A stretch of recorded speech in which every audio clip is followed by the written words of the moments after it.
Hello, നെത്തോലി കൊണ്ടൊരു അടിപൊളി പീര ഉണ്ടാക്കിയാലോ? നെത്തോലി അറിയാത്തവരായിട്ട് ആരെങ്കിലും ഉണ്ടോ? നെത്തോലി ഒരു ചെറിയ മീനല്ല എന്നുള്ള ഡയലോഗ് കേൾക്കാത്തവരായിട്ട് ചുരുക്കം ചിലരേ ഉണ്ടാവുള്ളൂ. ഞങ്ങളുടെ നാട്ടിൽ ഇതിന് നെത്തലാന്നും കൂടെ പേരുണ്ടേ. അപ്പോൾ നിങ്ങളുടെ നാട്ടിൽ ഇതിന് വേറെ എന്തെങ്കിലും പേരാണെങ്കിൽ ഒന്ന് കമൻറ്റ് ചെയ്യാവോ? അപ്പോൾ ഈ ചാനൽ ആദ്യമായിട്ട് കാണുന്നവരാണെങ്കിൽ ഒന്ന് സബ്സ്ക്രൈബ് ചെയ്ത് തൊട്ടടുത്തുള്ള ബെൽ ബട്ടൺ ഒന്ന് എനേബിൾ ചെയ്യാൻ മറക്കല്ലേ.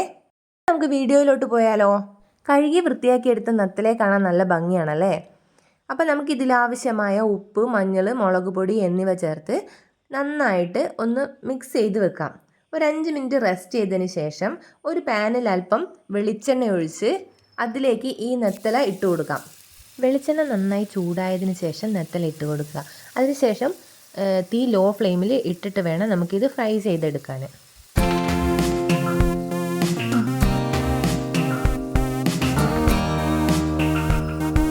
ഏകദേശം ഒരു 10 മിനിറ്റോളം നമുക്ക് ലോ ഫ്ലെയിമിൽ വെക്കാം. അതിനുശേഷം മറുഭാഗം തിരിച്ചിട്ട് കൊടുക്കാം.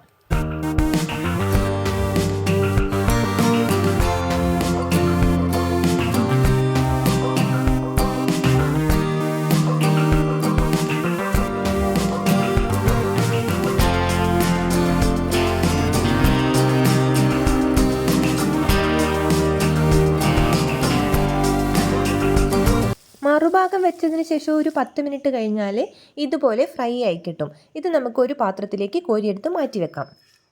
അതിനുശേഷം അതേ പാൻ തന്നെ അടുപ്പിൽ വെച്ച് അതിലേക്ക് കുറച്ച് തേങ്ങ ചിരണ്ടിയത് ഇട്ട് കൊടുക്കാം.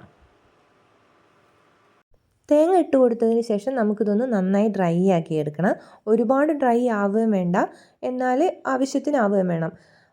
അത്യാവശ്യം ഡ്രൈ ആയി വരുമ്പോൾ നമുക്ക് ഒരു 1-2 വറ്റൽമുളക്, ഒരു പച്ചമുളക്, കുറച്ച് കറിവേപ്പില, കുറച്ച് ഇഞ്ചിയും വെളുത്തുള്ളിയും കൂടെ ചതച്ചെടുത്തത് എന്നിവ ഇതിലേക്കിട്ട് നമുക്കൊന്നും കൂടെ മിക്സ് ചെയ്തെടുക്കാം.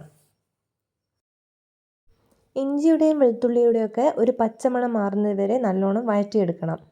അപ്പോഴേക്കും തേങ്ങ വൈറ്റ് കളർ മാറി ഒരു ബ്രൗണിഷ് കളറായി വരികയും ചെയ്യും. ആ ബ്രൗണിഷ് കളറായി വരുന്ന സമയത്ത് നമുക്ക് ഇതിലേക്ക് വേണ്ട മഞ്ഞൾപ്പൊടി അല്പം ചേർത്ത് കൊടുക്കാം. എരിവ് നന്നായിട്ട് ആവശ്യമുള്ളവരാണെങ്കിൽ അല്പം മുളക് പൊടിയും ചേർത്ത് കൊടുക്കാം. മുളക് പൊടി ചേർത്ത് കൊടുക്കുന്നത് നമ്മുടെ എരിവിനനുസരിച്ചാണ്. നന്നായിട്ട് എരിവ് വേണ്ടവരാണെങ്കിൽ നല്ലോണം ചേർത്ത് കൊടുക്കാം. പിന്നെ ആവശ്യത്തിന് ഉപ്പും കൂടെ ചേർത്ത് നമുക്ക് ഒന്നുകൂടെ നന്നായിട്ടൊന്ന് വഴറ്റിയെടുക്കണം. അത് ഇപ്പോൾ ഏകദേശം ഒരു ബ്രൗൺ കളറായി വരുന്നുണ്ട്. അപ്പോൾ ബ്രൗൺ കളറായി വരുന്ന സമയത്ത് നമ്മൾ നേരത്തെ എടുത്തു വെച്ചിരിക്കുന്ന നെത്തല ഇതിലോട്ട് ഇട്ട് കൊടുക്കാം.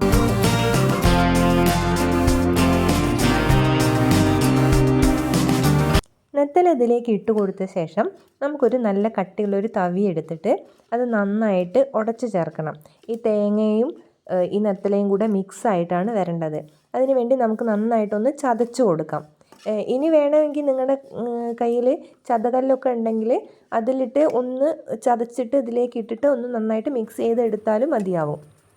പക്ഷേ കുറച്ചുകൂടെ ബെറ്റർ ഈ തേങ്ങേൻ്റെ അകത്തു നിന്ന് തന്നെ ഇത് ഉടച്ചെടുക്കുന്നതാണ്. അപ്പോൾ ഈ നെത്തലയുടെ എരിവും ഉപ്പും എല്ലാം ഇതിലേക്ക് നന്നായിട്ട് ചേർന്ന് വന്നോളും.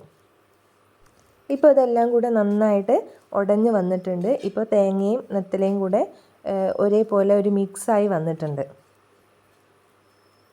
നല്ലോണം മിക്സ് ആയതിനു ശേഷം ഒരു 5 മിനിറ്റും കൂടെ നമുക്ക് ലോ ഫ്ലെയിമിൽ ഇത് അടുപ്പിൽ തന്നെ വയ്ക്കാം. അപ്പോഴേക്കും ഒന്ന് രണ്ടും കൂടെ ഒന്ന് ചൂടായി ആ ഒരു ക്രിസ്പി പരുവാവുകയും ചെയ്യും. അപ്പോൾ നമ്മുടെ ഇന്നത്തെ സ്പെഷ്യലായ നത്തോലി പീര റെഡി ആയിരിക്കുകയാണ് കേട്ടോ.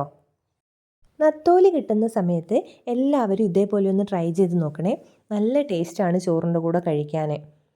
അപ്പോൾ ഈ വീഡിയോ ഇഷ്ടമായെങ്കിൽ ലൈക്ക് ചെയ്യുക, ഷെയർ ചെയ്യുക, സബ്സ്ക്രൈബ് ചെയ്യുക. അടുത്ത വീഡിയോയിൽ കാണാം. ബൈ.